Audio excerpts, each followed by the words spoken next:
Hello, my dear students. So, today we are going to discuss the most important topic of this chapter, that is mole concept. अब मोल concept की जरूरत क्या पड़ी, पहले हम वो अंडरस्टैंड करते हैं। देखो बच्चे, जब भी हम मार्केट जाते हैं, आप कहते हैं कि 1 डजन बनाना दे दो। तो जो मार्केट में जो भी पर्सन वहां बैठा जिससे कि आप वो मांग रहे हो, वो कितने पीसेस देगा आपको? 12 पीसेस देगा। अब आप वहां पे बनाना बोल रहे हो, या फिर आप ऑरेंज बोल रहे हो, आप एप्पल बोल रहे हो, आप पेन बोल रहे हो, आप कुछ भी बोल रहे हो, 1 डजन में आपके पास कितने पीस होंगे? 12 ही पीस होंगे। ठीक है, 12 पीसेस। अब अगर मैं यहाँ पे ये बोलूं कि मुझे 1 kg दे दो, 1 kg एप्पल दे दो, तो वो मेजर करके आपके पास जितने भी आएंगे पीसेस वो दे देगा, है ना। लेकिन अगर आप 1 kg की जगह 1 डजन बोलते हैं, तो वो विदाउट मेजरिंग आपको 12 पीस दे देगा। जो भी आप बोलेंगे 12 पीस मिल जाएंगे आपको। इसका मतलब ये हुआ कि 1 डजन जो है वो एक क्वांटिटी को रिप्रेजेंट कर रहा है। उस क्वांटिटी में हमारे पास 12 आइटम्स आ रही हैं। राइट। अब इसी तरीके से अगर मुझे ये कहना है, केमिस्ट्री की लैंग्वेज में मुझे ये कहना है कि 1 ग्राम NaCl है, 1 ग्राम NaCl, और मुझे बताओ कि इस 1 ग्राम NaCl में कितने मॉलिक्यूल्स प्रेजेंट हैं, तो आप कैसे बताओगे? है ना, ये क्वेश्चन है यहाँ पे। अब 1 डजन तो आपने बता दिया कि 12 पीस है जी हमारे पास। अब 1 ग्राम NaCl में मैं पूछ रही हूँ आपसे कि मुझे बताओ कि 1 ग्राम NaCl में कितने पार्टिकल्स प्रेजेंट हैं, कितने मॉलिक्यूल्स प्रेजेंट हैं। तो इस क्वेश्चन का आंसर फाइंड आउट करने के लिए हमारे पास क्या आता है बेटा? मोल कंसेप्ट आता है। How many number of molecules are present in 1 gram of salt. अगर मैं ये कहूं कि 0.03 ग्राम वाटर है आपके पास, वाटर ड्रॉप है, इस 0.03 ग्राम वाटर ड्रॉप में कितने नंबर ऑफ मॉलिक्यूल्स प्रेजेंट होंगे वाटर के? तो क्या आप बता पाएंगे?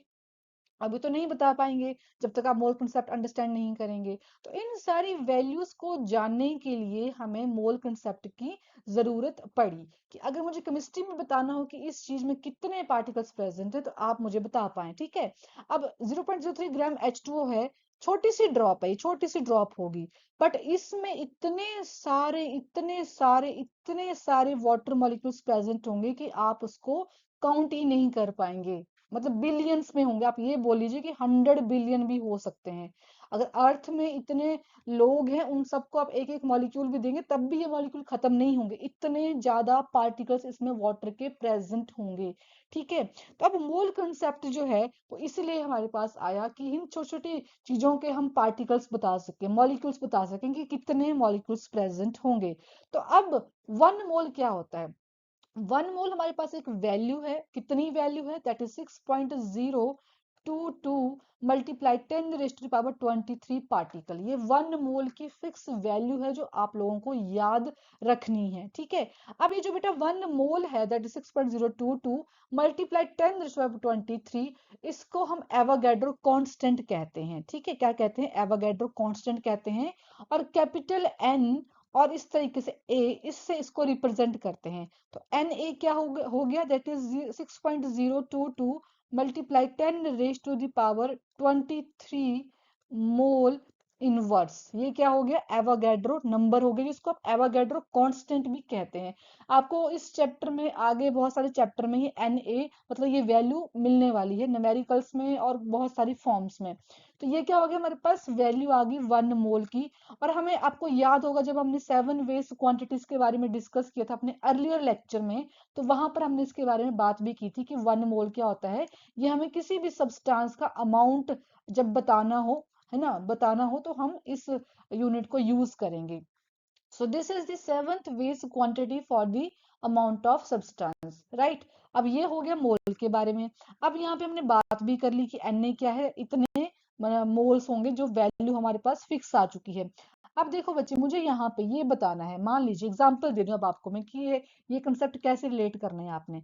अब मैं आपसे पूछ रही हूँ, मेरा क्वेश्चन है आप लोगों से कि 1 मोल हीलियम एटम है। ठीक है, 1 मोल हीलियम एटम है।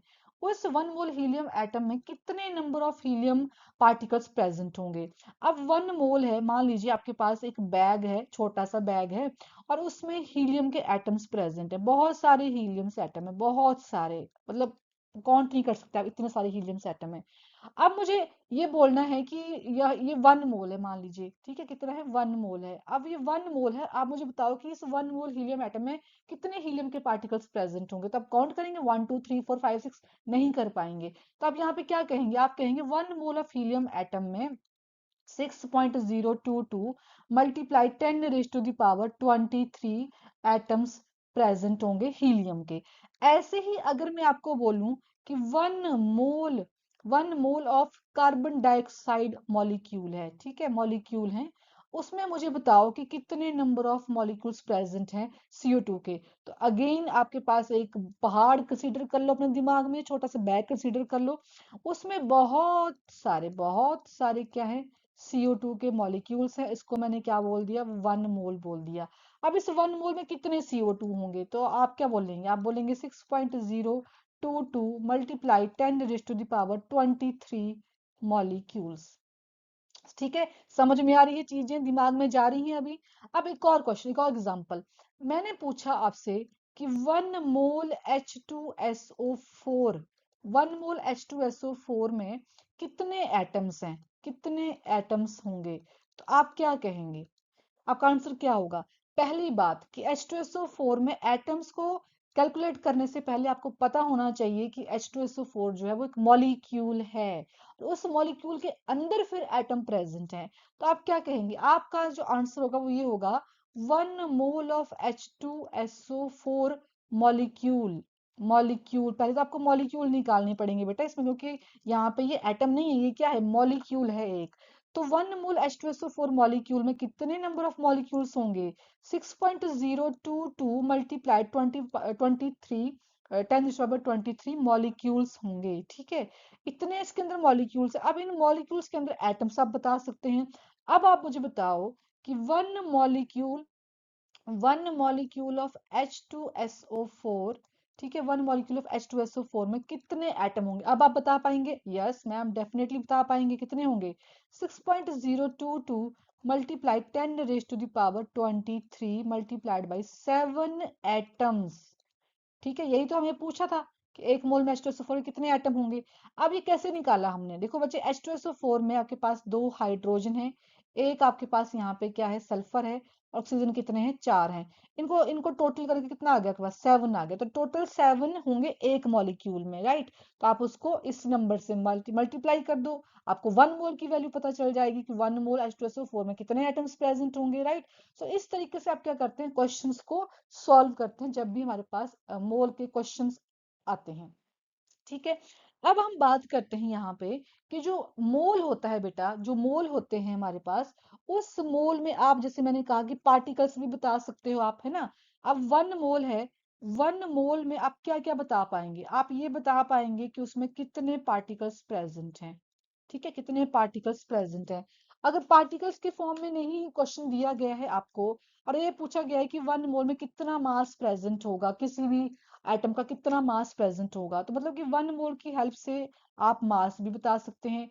मास, या फिर अगर आपको वॉल्यूम की टर्म में भी पूछा गया है तो आप वॉल्यूम भी बता सकते हैं। वेरी वेरी इंपॉर्टेंट पॉइंट, ठीक है। अब यहाँ पे n क्या होता है बेटा, n, स्मॉल n को हम रिप्रेजेंट करते हैं नंबर ऑफ मोल्स बताने के लिए, ठीक है, number of moles. Small n क्या है, नंबर ऑफ मोल्स। जब भी आप बताएंगे तो लिखेंगे शॉर्ट में n। अब जो नंबर ऑफ मोल्स आपने बताने हैं वो किस तरीके से बताओगे, आपके पास क्वेश्चन में किस तरीके से होगा, जो भी न्यूमेरिकल वैल्यू गिवन होगी उसमें given value upon standard value, ठीक है, given value upon standard value. अब देखो ये फॉर्मूला है हमारे पास, एक एक तरह से क्या है, ये फॉर्मूला है। अब इसकी एप्लीकेशन जब अब मैं न्यूमेरिकल करवाऊंगी आपको, तब आपको समझ में आएगी कि यहाँ पे मैं क्या बोल रही हूँ, ठीक है। अब यह फॉर्मूले नोट करो और ट्रिक भी नोट करो साथ में। ये ट्रिक जो है वो आप किसी भी मोल कंसेप्ट के क्वेश्चन में अप्लाई करोगे तो आपका क्वेश्चन जो है उसकी वैल्यू 100% राइट आएगी। अब ट्रिक क्या है बेटे, ट्रिक ये है कि number of mole is equal to given number of particle, given number of particle, ठीक है। अब इस फॉर्मूले को यूज करके आपके पास क्वेश्चन में कुछ भी गिवन होगा, पार्टिकल्स निकालने को बोलेंगे, नंबर ऑफ मोल्स निकालने के लिए बोलेंगे, या मास निकालने के लिए बोलेंगे, कुछ भी निकालने को बोल दो, वॉल्यूम निकालने के लिए बोल दो, आपने बस ये फॉर्मूला याद रखना है। फॉर्मूला याद तो क्वेश्चन भी आपके सॉल्व। तो number of moles is equal to given number of particles divide by Na, ठीक है। अब यहाँ पे पार्टिकल्स गिवन होंगे, नंबर ऑफ मोल्स आप कैलकुलेट कर सकते हैं, या फिर नंबर ऑफ मोल गिवन होंगे तो आप पार्टिकल कैलकुलेट कर सकते हैं। अब जरूरी नहीं कि यहाँ पे given number of particles given होंगे, हो सकता है ना गिवन हो, तो वो आप निकाल सकते हो। अगर मुझे यहाँ पे मास निकालना है तो मैं कैसे निकालूंगी? यहाँ पे आपके पास आ जाएगा given mass upon molar mass, ठीक है, upon molar mass, capital M dot M is representing molar mass, ठीक है, तो मास की टर्म में भी आप ये यूज कर सकते हो। और तीसरा फॉर्मूला हमारे पास यहाँ पे आता है वॉल्यूम की टर्म में, कि आपके पास केमिस्ट्री में मान लो वॉल्यूम की टर्म में गिवन है, तो आप क्या लिखेंगे? That is given volume upon 22.4 litre. ये क्या है? 22.4 क्या है? स्टैंडर्ड वॉल्यूम की वैल्यू है। तो ये आपके पास आ जाता है एक और फॉर्मूला। ये टोटल फॉर्मूला है आपके पास, मतलब इस फॉर्मूले को आपने जिस भी फॉर्म, जो भी क्वेश्चन आपके पास आएगा, आप इस फॉर्मूले को कहीं भी अप्लाई कर सकते हो। वेरी वेरी इंपॉर्टेंट, और ये इतना मतलब नेसेसरी ट्रिक है कि आप किसी भी मोल के क्वेश्चन को इजीली सॉल्व कर सकते हो। अब आप इसको जो मैंने यहाँ लिखा है इसको आप सेपरेट आउट भी कर सकते हो, सेपरेटली भी लिख सकते हो, जैसे कि n is equal to number of particles divide by Avogadro number. पहला फॉर्मूला आपके पास ये बन गया यहाँ से, ठीक है। अब इसी तरीके से आप यहाँ पे ये भी कर सकते हो, n is equal to given mass given mass upon molar mass. ये आपके पास सेकंड फॉर्मूला बन गया, ठीक है। मतलब सेपरेट सेपरेट भी आप लिख सकते हो इसको। ये मैंने इकट्ठा लिख दिया है क्योंकि हमें कई बार इकट्ठे की जरूरत पड़ती है, तो उस तरीके से मैंने यहाँ लिखा है। n is equal to volume upon 22.4 litre. तो ये आपके पास तीसरा फॉर्मूला बन गया। और एक और फॉर्मूला यहाँ पे, क्योंकि बहुत सारे क्वेश्चंस ऐसे होते हैं जहां पर आपको नंबर ऑफ पार्टिकल्स और Na और गिवन मास और मोलर मास के रिगार्डिंग क्वेश्चन आता है, तो वहां पे आपके पास एक और फॉर्मूला बन जाता है। अब मान लीजिए आपके पास गिवन मास क्वेश्चन में दिया गया है आपको, ठीक है, क्वेश्चन में गिवन मार्क्स दिया है, यहाँ पे आप वैल्यू पुट करो, मोलर मास आपको पता होगा, आप यहाँ से नंबर ऑफ पार्टिकल्स निकाल सकते हैं फिर, ठीक है। तो मतलब हम आगे करेंगे कि किस तरीके से इस फॉर्मूले को हमने यूज करना है। अभी के लिए आप इसको नोट डाउन करो और इसको हाईलाइट करके लिखना अपनी नोटबुक में कि ये बहुत इंपॉर्टेंट कंसेप्ट है। मोल कंसेप्ट में जितने भी क्वेश्चन आएंगे वो सारे यहीं से सॉल्व हो जाएंगे आपके। चलिए, अब हम बात करते हैं आगे। और नेक्स्ट हमारे पास आता है कि मॉलिक्यूल्स को काउंट करने की जरूरत क्यों पड़ी हमें। देखो बेटा, इसका आंसर तो अभी तक आपको पता चल गया होगा, क्योंकि हमारे पास जो पार्टिकल्स होते हैं वो बहुत ही स्मॉल होते हैं, बहुत ही ज्यादा छोटे होते हैं, इतने ज्यादा छोटे कि उनको कैलकुलेट करना जो है वो कहीं ना कहीं इम्पॉसिबल हो गया था। तो उस चीज के लिए हमें क्या करना पड़ा कि हमें मोल कंसेप्ट आया। अब मोल कंसेप्ट आ गया है तो मॉलिक्यूल्स को काउंट कर सकते हैं। कोई भी रिएक्शन है आपके पास, कोई भी रिएक्शन है, अब उस रिएक्शन में कितना नंबर ऑफ मोल्स प्रेजेंट होंगे आपके, कितने मॉलिक्यूल्स प्रेजेंट होंगे, तो उस चीज के लिए हम क्या करते हैं, फिर मोल कंसेप्ट को यूज करते हैं। So why molecule count? Because reaction जब भी होंगी तो पार्टिकल्स बहुत ही छोटे होंगे, तो इतने छोटे पार्टिकल्स की रिएक्शन करवाने के लिए हमें वहां पे उनकी कितनी वैल्यू है, कितने मोल्स हैं वो पता होने चाहिए, तभी तो हम फाइनली बता पाएंगे कि प्रोडक्ट हमारे पास इतना आया है और इतने अमाउंट में आया है, राइट। अब देखो ये नंबर आया कहाँ से, जो 6.022 है, ये नंबर आया कहाँ से? अभी आपके एनसीईआरटी में गिवन है बेटा, तो आपको करना पड़ेगा, राइट। क्वेश्चन यहाँ से आए चाहे ना आए, पर आपकी अंडरस्टैंडिंग के लिए तो ये कंसेप्ट आपको आना चाहिए जो अभी आपको करवाया जा रहा है। नंबर कहाँ से आया? अब आपको याद होगा कि जब हमने एटॉमिक मास किया था अपने अर्लियर लेक्चर में, तो वहां पे हमने क्या कहा था कि एटॉमिक मास को कैलकुलेट करने के लिए हमारे हमने एक रेफरेंस लिया था। किसका लिया था रेफरेंस? वो दैट इज कार्बन का। अब वो कार्बन कौन सा था? 12 कार्बन आइसोटोप था। अब उसी की हेल्प से अब यहाँ पे हमारे पास क्या आता है, मोल की वैल्यू आती है। अब देखो क्या लिखा है इन्होंने यहाँ पे, 1 mole is the amount of substance. 1 mole है क्या? अमाउंट ऑफ सब्सटेंस है। कौन सा amount of substance? That contains as many particles or entities as there are atoms in exactly 12 gram of the 12 carbon isotope. मतलब जो amount of substance होगा ना उसके अंदर 12 gram of the 12 carbon isotope होने चाहिए। उतनी जितनी वैल्यू इसकी आएगी उतने आपके पास 1 मोल की वैल्यू आएगी। अब इसको बच्चे मैं अगर आपको न्यूमेरिकली एक्सप्लेन करूं, मतलब कैसे इसको निकाला है इन्होंने, तो ये क्या बोल रहे हैं आपको सिंपल लैंग्वेज में आपको बताऊं मैं। ये बोल रहे हैं कि 12 ग्राम ऑफ 12 कार्बन में कितने नंबर ऑफ एटम्स प्रेजेंट होंगे। जितने नंबर ऑफ एटम्स यहाँ पे प्रेजेंट होंगे और उसकी जो वैल्यू आएगी वो ही वैल्यू आपकी क्या होगी, 1 मोल की वैल्यू होगी, ठीक है। अब आपको याद होगा कि हमने मास हमने कैलकुलेट किया था, किसका मास कैलकुलेट किया था हमने? कार्बन 12 का, मास ऑफ कार्बन 12 एटम का। याद है कि नहीं? भूल तो नहीं गए? भूल गए हैं तो अपना पिछला लेक्चर देख लीजिएगा। वहां पे हमने क्या कहा था, 12 multiplied by 1.66 multiplied 10 raised to the power -24 ग्राम। ये क्या था हमारे पास, मास ऑफ प्रोटोन था, है ना, मास ऑफ प्रोटोन था। तो ये क्या हो गया बेटा, वन कार्बन का हमारे पास क्या हो गया था, वन कार्बन एटम का मास था। ये क्या था, वन कार्बन एटम का मास था, mass of one carbon atom, right. अब ये mass of one carbon atom है। अब मैं इसको इस तरीके से लिख रही हूँ, that is 12 gram of 12 carbon. अब यहाँ पे 1 ग्राम था, यहाँ पे 12 ग्राम का निकाल लो, कितना हो जाएगा, 12 ग्राम का निकालने के लिए आपके पास यही वैल्यूज रहेंगी सेम, बट क्या हो जाएगा, मल्टीप्लाई हो जाएगा 12 से, डिवाइड हो जाएगा 12 से, तो वो क्या बन जाएगा, that is 1/12 multiplied by 1.66 multiplied 10 raised to the power -24 multiplied by 12। अब ये जो 12 और ये 12 आपस में क्या हो गए, कैंसिल आउट हो गए। मैं यहाँ पे लिख रही हूँ। अब आपके पास क्या बच गया, आपके पास value that is 1/1.66 multiply 10 raised to the power -24। इसको जब आपने कैलकुलेट किया तो हमारे पास यहाँ पे कितनी वैल्यू आ गई, 6.022 multiply 10 raised to the power 23 atoms of carbon पर मोल। ये हमारे पास वैल्यू आ गई, किसकी वैल्यू आई है, 12 ग्राम ऑफ 12 कार्बन एटम्स की। तो 12 ग्राम जब आप कार्बन 12 लेंगे, उसमें जितनी वैल्यूज आएगी दैट इज 1 मोल। अब देखो ये अंडरस्टैंडिंग के लिए है, एग्जाम में आपसे नहीं पूछेंगे, ये सिर्फ और सिर्फ आपकी अंडरस्टैंडिंग के लिए, आपको ये पता होना चाहिए कि ये वैल्यू आई कहाँ से है, ठीक है।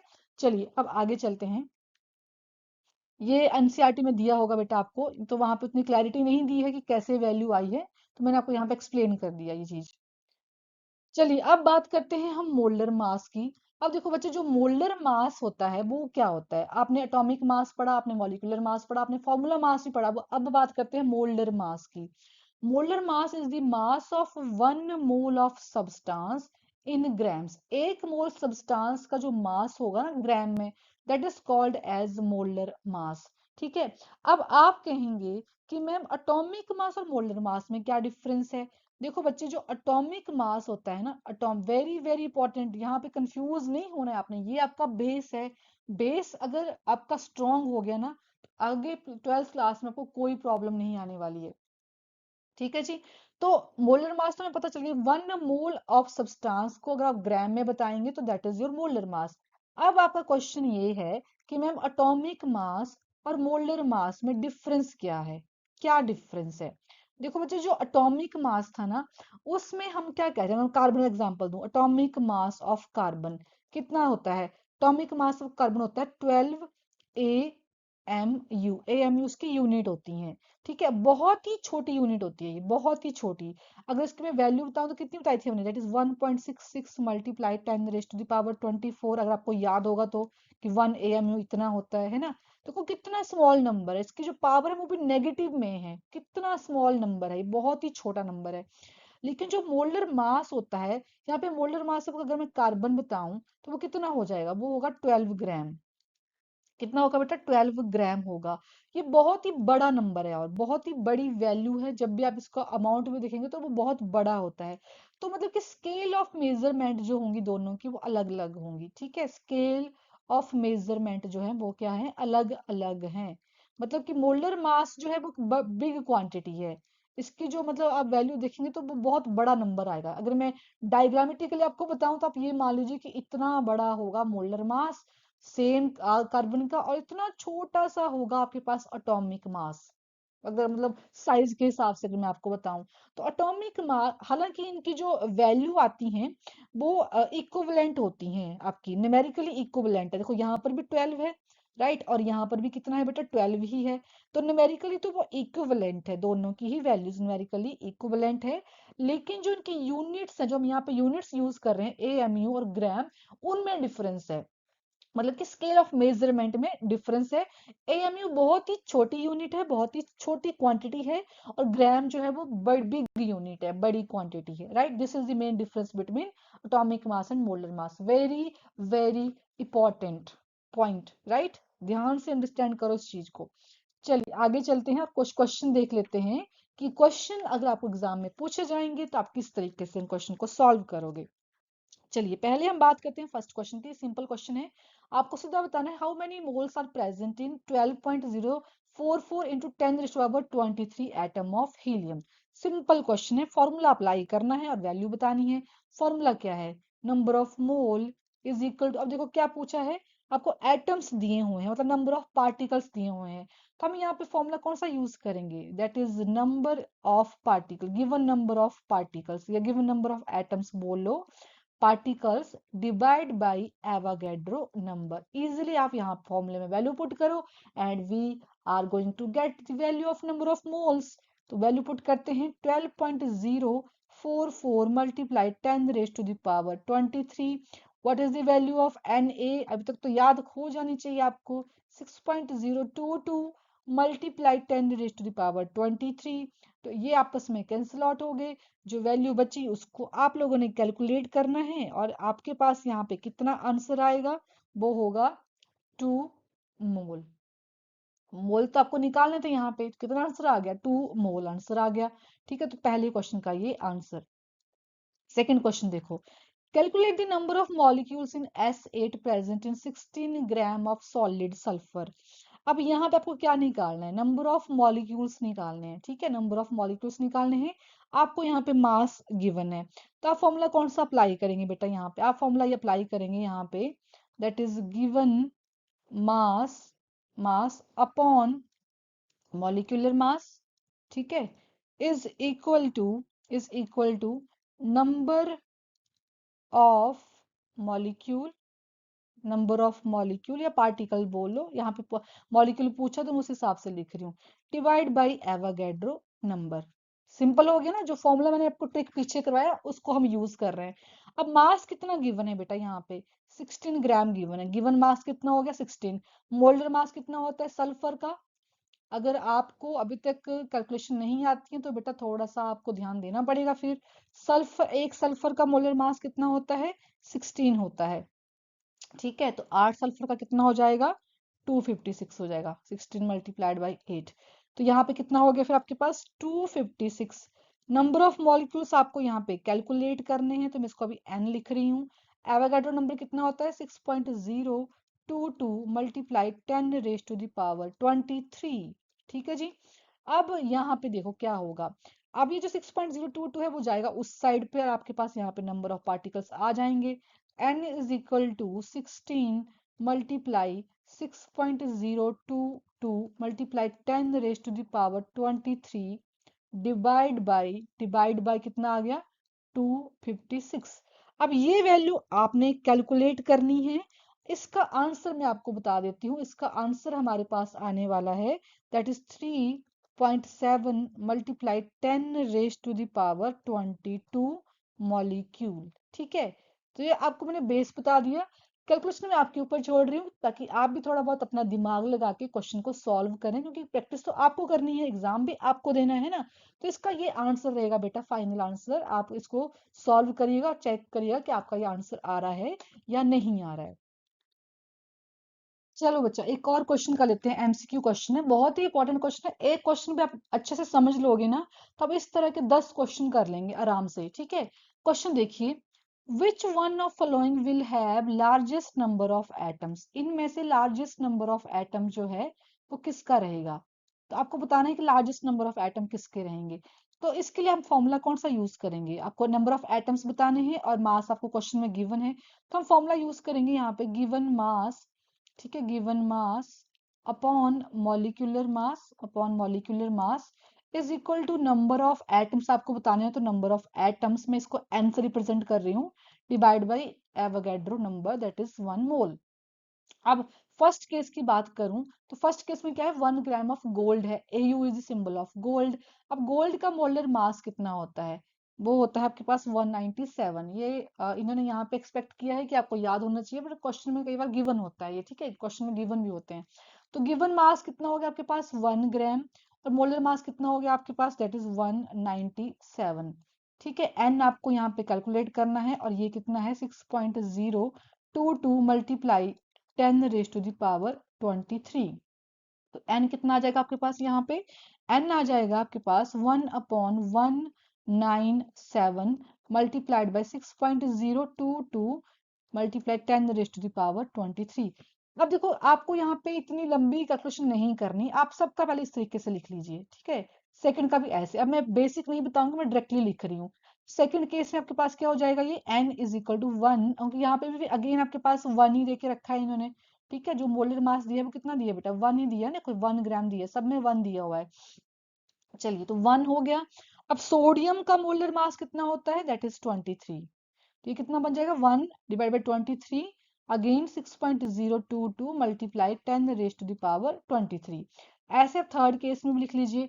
थर्ड केस किसका है, 1 ग्राम लिथियम का है, तो यहाँ पे कितना हो जाएगा, n is equal to 1 upon, अब लिथियम कितना होता है बेटा, 7 multiplied by Avogadro number, same, ठीक है। अब ऐसे फोर्थ का भी लिख लो। फोर्थ क्या है आपके पास, 1 ग्राम ऑफ क्लोरीन है, 1 ग्राम ऑफ क्लोरीन, ठीक है। इसका n कितना हो जाएगा आपके पास, दैट इज 1 अपॉन, क्लोरीन का जो मोलर मास होता है वो कितना होता है बेटा, 17 होता है। तो यहाँ पे 2 है, तो क्योंकि 2 क्लोरीन है तो आपके पास कितना हो जाएगा, 2 अपॉन 17, यहाँ पे मल्टीप्लाई करना है, multiplied by 6.022 multiply 10 raise to the power 23, ठीक है। तो क्लोरीन का एटॉमिक मास हो गया 17, एक क्लोरीन हो गया आपके पास 34, वेट अ सेकंड, ये 34 हो गया, ठीक है, 34, क्योंकि 2 क्लोरीन है तो मल्टीप्लाइड बाय 2, इस तरीके से लिखेंगे आप इसको। तो अब देखो सबसे यहाँ पे पूछा लार्जेस्ट नंबर कौन सा होगा एटम का, तो लार्जेस्ट नंबर वही होगा जहां पे आपके पास नीचे जो डिनोमिनेटर है वहां पे छोटी वैल्यू होगी, है ना, छोटी वैल्यू की, तभी तो आपके पास जब आप यहाँ पे कैलकुलेट करेंगे तो ऑब्वियसली आपके पास लार्जेस्ट नंबर आएगा। तो आप इन सब में देखेंगे ध्यान से, तो यहाँ पे 197 है नीचे, यहाँ पे 23 है नीचे, यहाँ पे 7 है, और यहाँ पे कितना आ गया, इसको बता के आपके पास आएगा 71 आ जाएगा आपके पास यहाँ पे। तो लोएस्ट जो डिनोमिनेटर है वो कौन सा है, 7 है। जब आप इसको कैलकुलेट करेंगे तो पॉइंट नंबर 3 को ओवरऑल, तो आपके पास इसके लार्जेस्ट नंबर ऑफ एटम्स आएंगे, ठीक है जी। तो यहाँ पे जो आपके पास राइट आंसर आएगा वो कौन सा होगा बेटा, ऑप्शन नंबर 3 जो है वो आपका करेक्ट आंसर रहेगा। अब आप चाहो तो इनको पूरा कैलकुलेट कर सकते हैं, ये सिंपल फॉर्मूला मैंने आपको बताया कि डिनोमिनेटर जिसका छोटा होगा उसकी कैलकुलेशन भी आपके पास जब करोगे तो ऑब्वियसली वहां पे जो आंसर आएगा वो उसकी वैल्यू बड़ी रहेगी, ठीक है। सिंपल मैथमेटिक्स यूज करना है आपने यहाँ पे। सो this is the answer of this question, that is option number 3। सो आज के लेक्चर में इतना ही। मोल कॉन्सेप्ट बहुत इंपॉर्टेंट है, आप लोगों ने इसको ध्यान से करना है। और thank you so much for watching the video, like share and subscribe the channel. I will see you in the next lecture।